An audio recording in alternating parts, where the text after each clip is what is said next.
कर्नाटक में अगले मुख्यमंत्री को लेकर जारी सस्पेंस आखिरकार खत्म हो गया है। सीएम फेस की रेस में पहले से ही आगे माने जा रहे सिद्धारमैया ही कर्नाटक के अगले मुख्यमंत्री होंगे।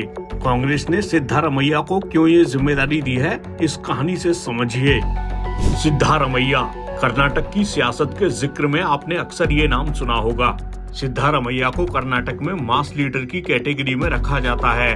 किसी इलाके विशेष के बजाय राज्य भर में उनका अच्छा खासा असर माना जाता है। मगर सिद्धारमैया की कहानी क्या है, उनका सियासी सफर वक्त के साथ कैसे आगे बढ़ा, उनकी ताकत क्या है और उनकी कमजोरियां क्या हैं? चलिए उनसे जुड़ी कुछ बड़ी बातें जान लेते हैं। अगस्त 2022 में सिद्धारमैया का 75वां जन्मदिन मनाया गया था।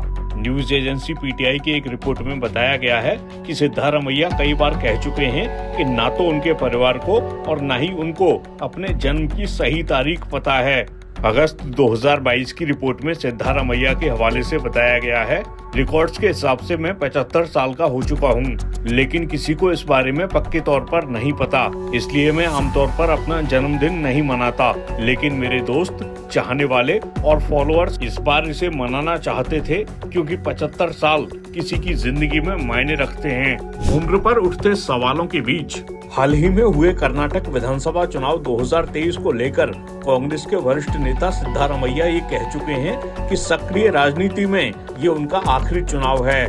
बात सिद्धारमैया की पढ़ाई लिखाई की करें तो उन्होंने मैसूरू यूनिवर्सिटी से साइंस में ग्रेजुएशन किया था और बाद में यहीं से कानून की डिग्री हासिल की थी। उन्होंने कुछ वक्त तक वकालत भी की थी।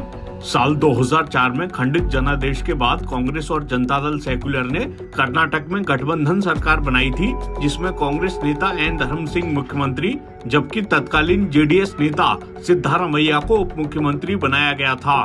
लंबे वक्त तक जनता परिवार से जुड़े रहे और कांग्रेस विरोधी रुख के लिए पहचाने जाने वाले सिद्धारमैया जेडीएस से बाहर जाने के बाद 2006 में अपने समर्थकों के साथ कांग्रेस में शामिल हुए थे।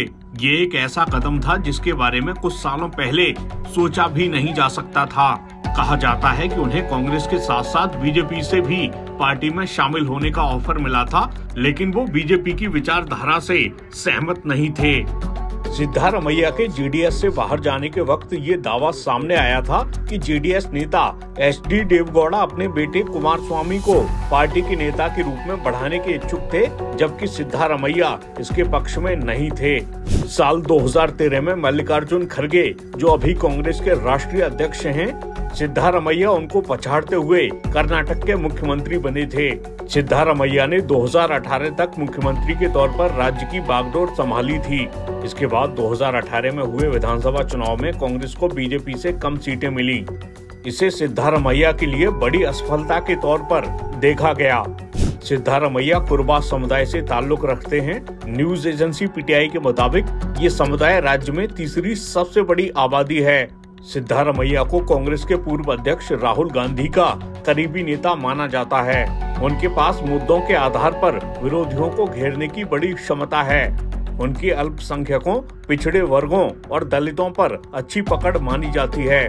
हालांकि बात जब संगठनात्मक ताकत की आती है तो इस मोर्चे पर उन्हें कांग्रेस नेता डीके शिवकुमार से पीछे माना जाता है। फिर भी सिद्धारमैया के सरकार चलाने के अनुभव को कांग्रेस 2024 के लोकसभा चुनाव से पहले ज्यादा से ज्यादा बनाने की कोशिश करेगी। कांग्रेस की कोशिश होगी कि इस अनुभव का इस्तेमाल उन वादों को पूरा करने